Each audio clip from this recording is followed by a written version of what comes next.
si Anurin Israel. Ako pala ay si Abdurrahman Mabang. And ako na naman si Junior S. Dagjasan. Magandang umaga sa lahat.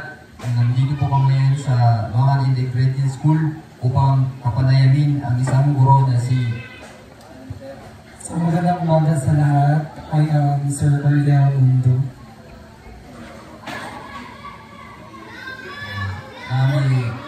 Meron kaming question dyan, sir. How would you incorporate a human rights-based approach into your work? So in my line of job, I am a teacher. So our utmost priority is protecting every child. So we believe in our department that every child deserves to be respected, treated despite their religion and sexual identity. So with regards to that, we always have to love every child regardless of their learning ability and learning capacity. Thank you, sir. Ano ang masasabi mo sa what are human rights, sir? I believe human rights is defined as the right of every citizen living in the country. Just like in the Philippines, every child, every Filipino citizen has the right to be treated equally, to be respected regardless of their culture and sexual identity. That's it, human rights. Rights of every Filipino, rights of every citizen who live in a specific country. Thank you, sir. Okay. So, good morning, sir. Another question for you, sir, is, for you, sir, what is gender equality and women's rights for you, sir? So, gender equality and women's rights has become a prevalent issue nowadays. I think gender equality is in treating everyone with respect and love despite their gender equality or gender identity, regardless you are naturally born woman, naturally born man, or you are a member of the LGBTQIA.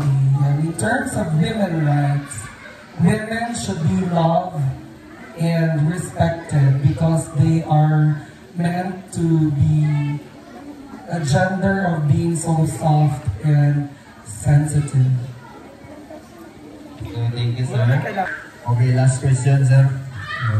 Bakit patuloy pa rin nagaganap ang mga paglabag sa karapatang pantao kahit may batas laban dito?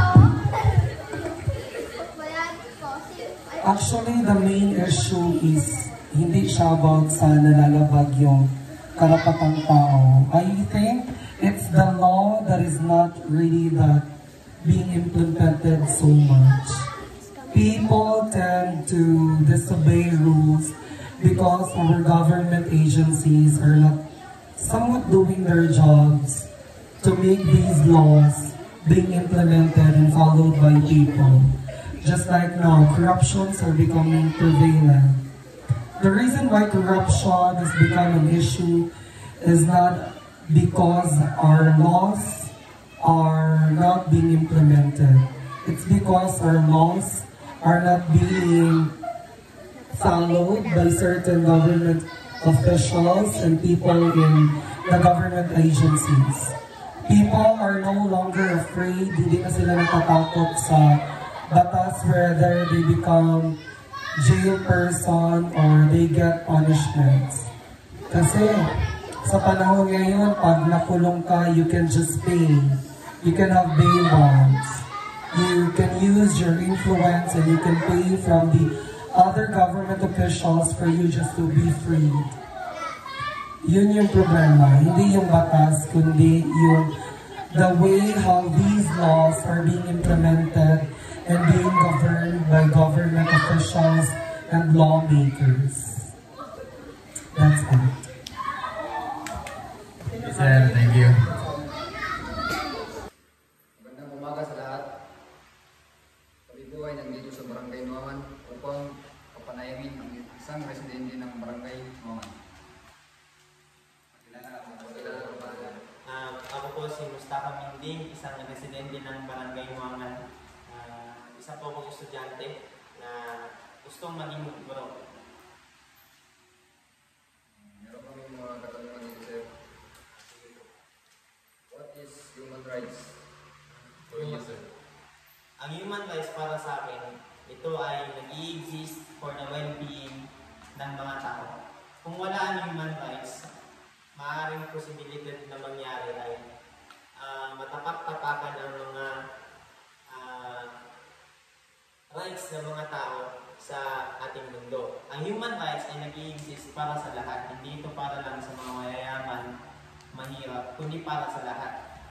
Andun na din yung rights ng mga bata, matanda, babae at lalaki, andun na lahat.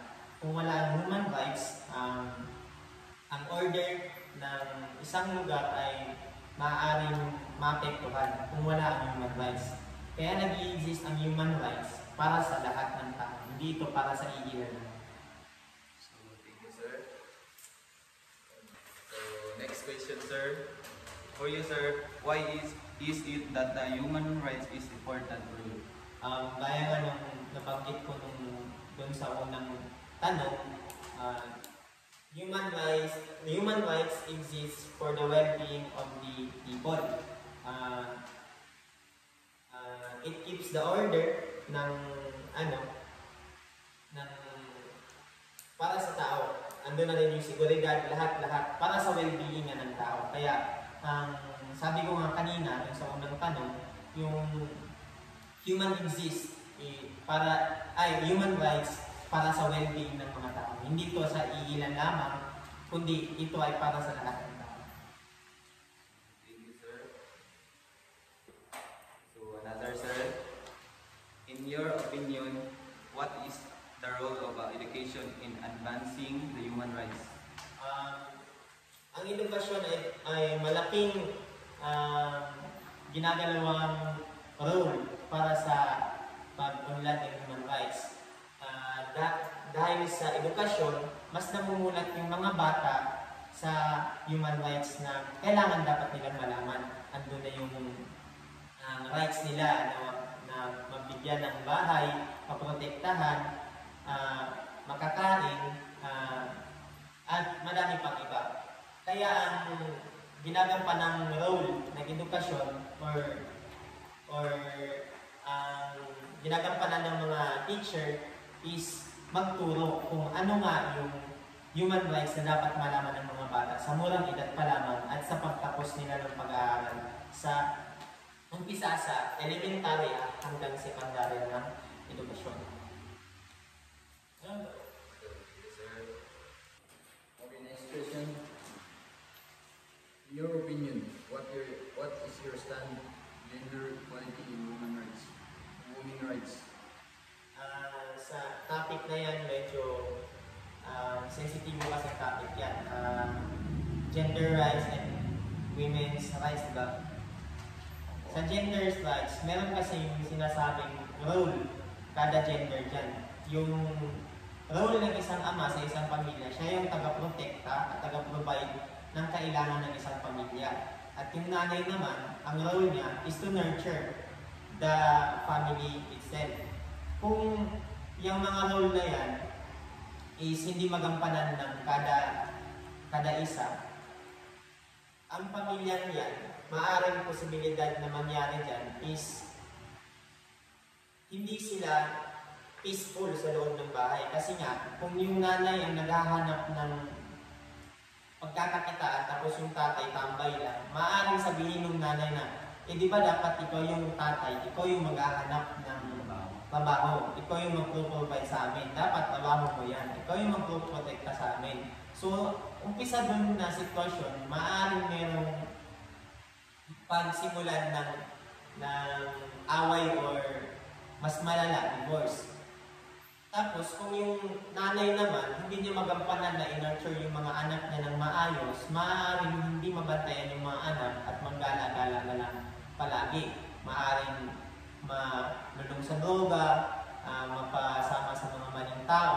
Kaya importante na yung kada role na yun magampanan ng kada isa. At sa women's rights naman, sa women's rights kasi, hindi nagkukulang yung women's rights.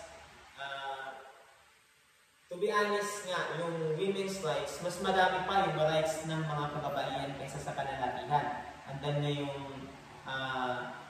right to defend itself kung nare-rape, madami pang iba. Pero kung pag lalaki naman ang nare-rape ng babae, parang iba na yung naiisip ng mga tao, ay ito bakla to, baka minaligtan niya lang yung sitwasyon.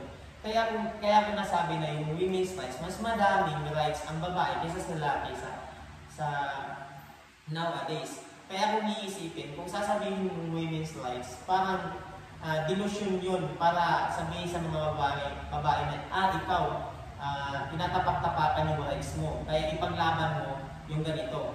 Yung realidad naman, wala silang pinaglalaban, kundi yung delusion lamang nila na sinasabing tinatapak-tapakan yung rights nila. In fact, in reality, mas madami pang silang rights kaysa sa mga lalaki.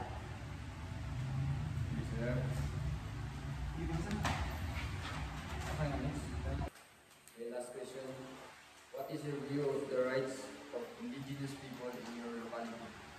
Sa totoo lang, yung mga rights ng mga kapatid nating indigenous dito sa ating lugar, medyo hindi na pagtutuunan ng pansin. Andun na yung mga diskriminasyon na, ikaw manobo, ganyan. So, pag sabi pa lang ng manobo na ganito, ganyan, parang pangit na yung dating sa isip ng tao. In fact, sila yung original na tao dito sa locality natin, which is Kinabawan. Ang mga original talaga na tao dito is mga indigenous people, mga kapatid natin mga manobo. Ang nangyayari kasi dito, hindi pinagtutuunan ng maayos na pansin yung rights ng mga kapatid natin manobo. Yung diskriminasyon sa school, diskriminasyon sa internet, diskriminasyon sa kahit sa kanilang na usapin. Kung masasabi ko na na pwedeng gawin dito, sana magtatag ng ordinansa yung LGU natin na palakasin yung rights ng mga kapatid natin indigenous dito sa lungsod ng Kinabawan. Para yung unity at saka diversity na meron dito sa Kinabawan is mas mapalakas natin. At saka yung unity na supposed to be na meron naman talaga tayo. Pero yung goal lang na gusto kong makita is mas palakasin. Kasi yung diskriminasyon para sa ating mga indigenous na mga kapatid, talagang nag-i-exist.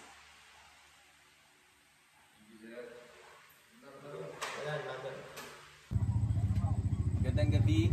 Meron na naman tayong isang kapanayam na residente ng Barangay Nuwangan. Magpakilala ka muna po, sir. Ako si Lee Miaris Lumanog. Nag-aaral sa KDCI. Ang course ko ay Psychology. For the first question, sir, what is human rights for you, sir? Para sa akin, ang human right ay isang batas na inilaad sa lahat ng taong naninirahan sa mundo. Sa lahat ng bansa, ang lahat ng tao ay mayroong sariling batas. Kaya inilaad ang human right para lamang sa mga tao. Yes, sir. At ang pangalawang katanungan namin sa iyo, sir, is what is your stand in gender equality and women's rights? Para sa akin, ang gender equality at women's right, kailangan ang lahat ng kasarian ay pantay-pantay na tinitignan ng katauhan. For example, sa trabaho, hindi pwede na ang babae ay pambahay lamang. Kailangan meron siyang ambag sa ekonomiya. Sa mga trabaho, dapat walang discriminations kung anong kakayahan ng isang babae.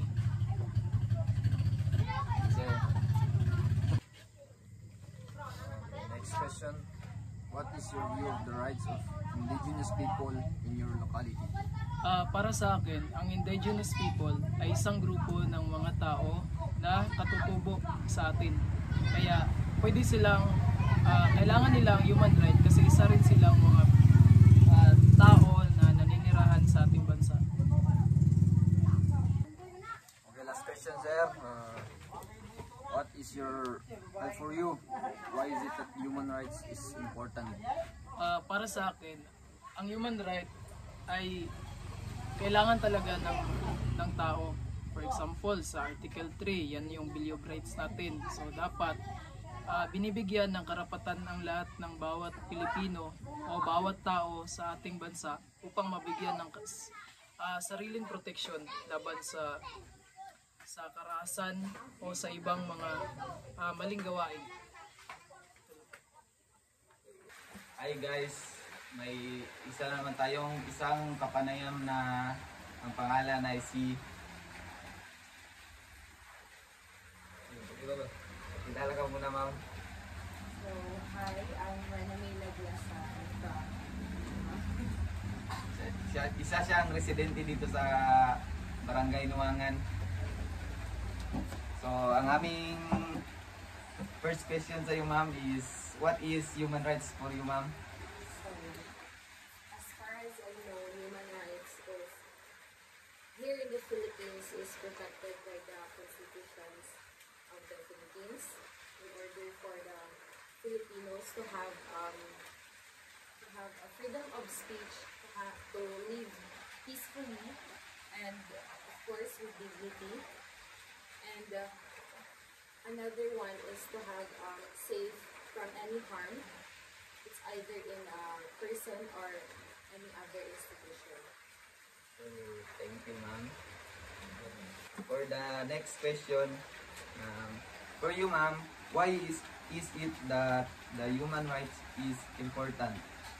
So human rights is important because it protects Filipinos or people from harm, and to have freedom and dignity, and of course equality, since human rights empowers people, and to make sure that everyone is treated fairly, since yun nga, may mga instances kasi na may mga situations na people are tend to hindi na bibigyan ng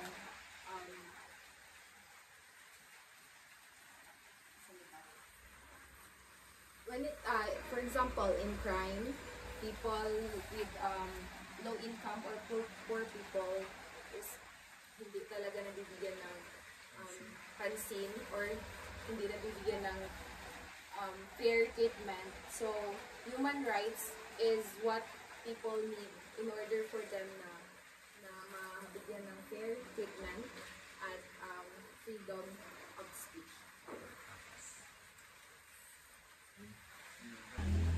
For the third question, ma'am, in your opinion, what is the role of education in advancing the human rights? So in my opinion, so education plays an important role because it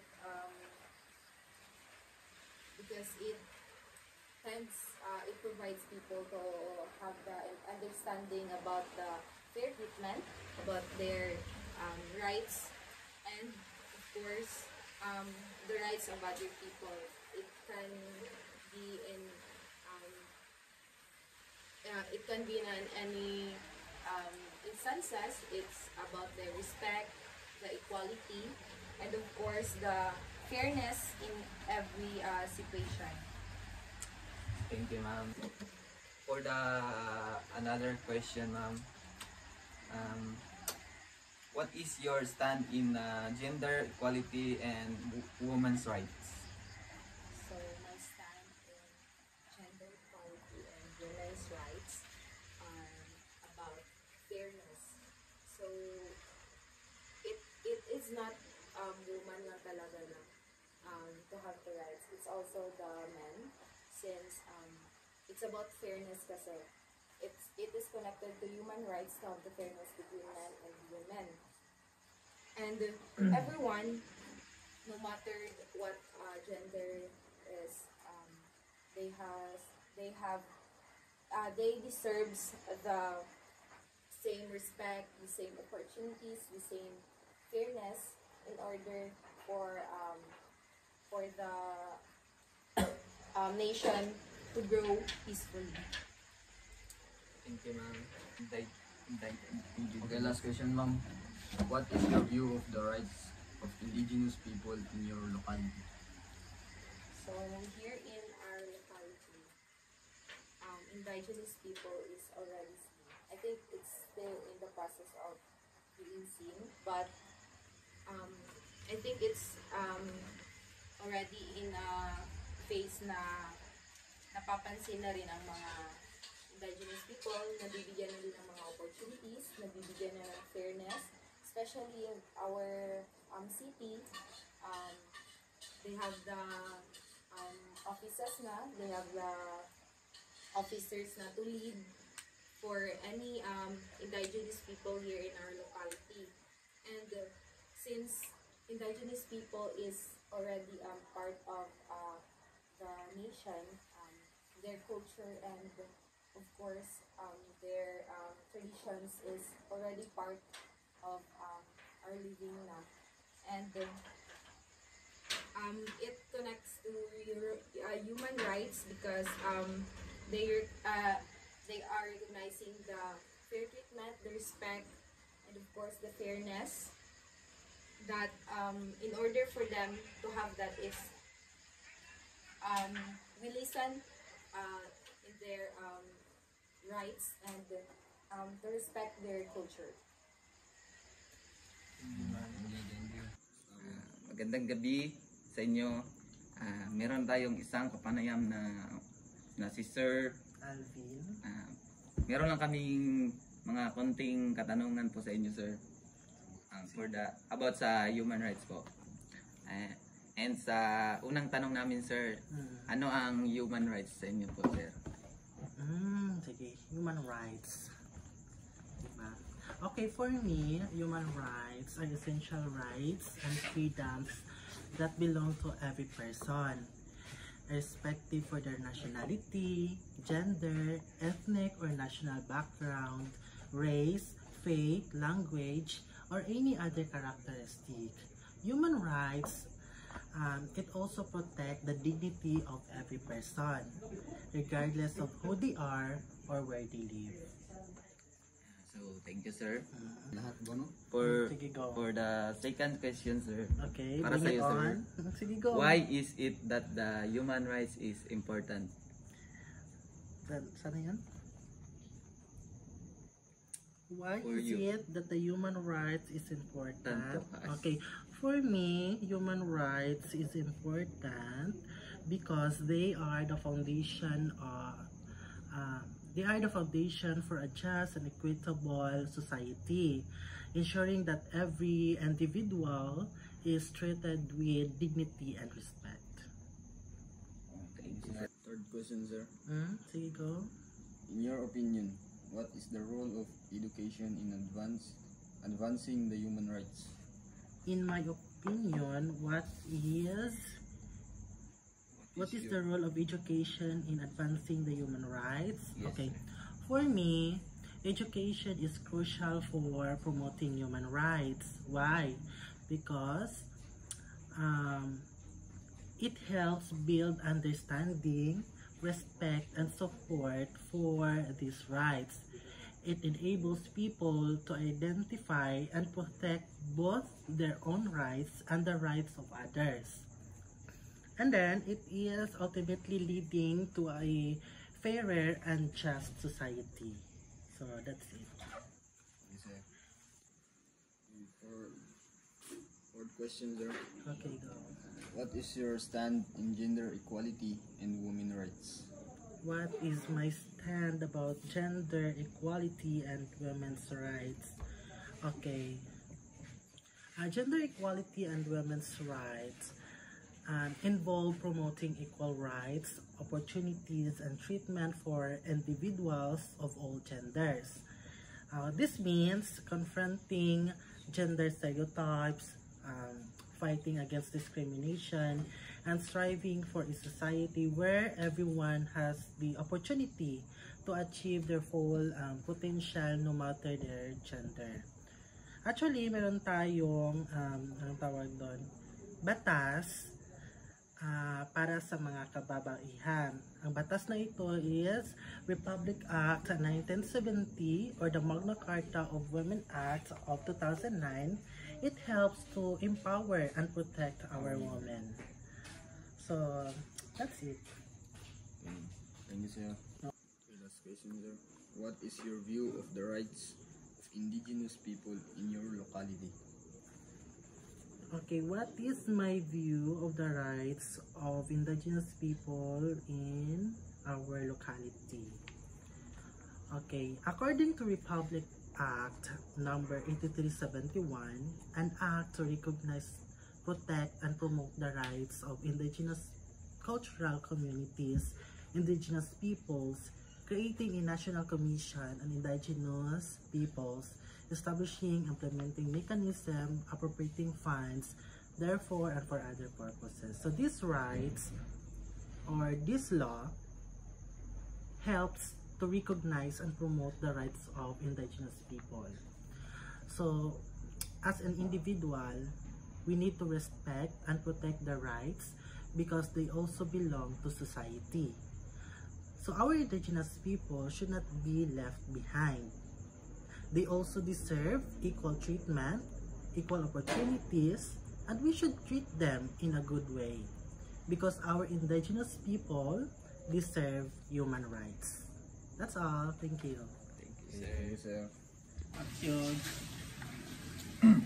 So, magandang umaga.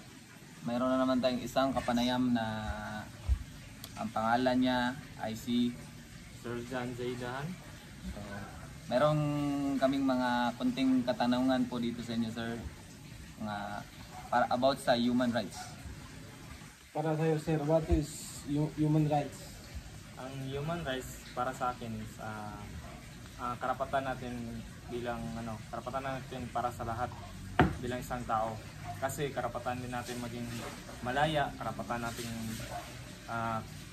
daming karapatan natin na dapat natin kaya importante yung human rights para sa atin, lalo na sa ating mga tao, hindi lang sa amin mga bata, para po sa lahat ng mga equality lang, mga gender, hindi lang para sa babae, para din sa amin mga lalaki, para sa lahat talaga ang human rights.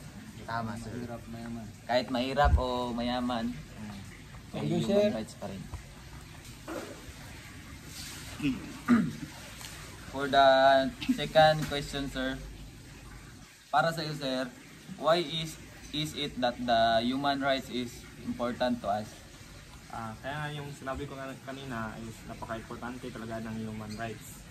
Dahil kapag walang human rights is wala tayong karapatan dito, hindi tayo kontrolado tayo ng ating government, hindi tayo makapagsalita kung ano yung sabihin natin. Lalo na ngayon yung may corruption, di ba? Dahil sa human rights, nakapagsalita tayo, kaya nagawa ng aksyon. Kaya napaka-importante talaga ng human rights para sa atin, sa ating lahat, para may karapatan tayo. Yun lang po. Thank you, sir. Sa pang-tatlong katanungan para sa sir, ang iyong opinion that what is the role of education in advancing the human rights, sir? The role of education? Para sa akin, ang education ay malaga sa pagtataguyod ng karapatan pantao dahil itinuturo nito ang mga tao ang kanilang mga karapatan, nagpapalaganap ito ng respeto at kapantay-pantay at nagbibigay lakas upang labanan sa ang hindi katarungan. At yun naman po. Thank you, sir. Okay, fourth question, sir. What is your stand in gender equality and women's rights? Para sa akin, ako ay sang-ayon sa pantay-pantay na kasarian at karapatan sa kababaihan. Lahat ng tao, babae man o lalaki, ay may pantay na karapatan, respeto o oportunidad. Ang paggalang sa karapatan ng kababaihan ay hakbang tungo sa mas makatarungan at maunlad na lipunan. At yun lamang po. Okay, last question, sir. What is your view of the rights of indigenous people in your locality? Para sa akin, mahalagang igalang at ipaglaban ang karapatan ng mga katutubong mamayan natin. Karapatan nila ang kanilang lupang ninuno, kultura at wika, at paraan ng pamumuhay nila. Dapat silang isama sa mga desisyon, protektahan laban sa pag-aabuso, at bigyan ng pantay na oportunidad habang papanatilin ang kanilang pagkakinlanlan. At yun naman po. And thank you, sir. Maraming salamat sa inyong pag-unlak sa aming interview. Maraming salamat po.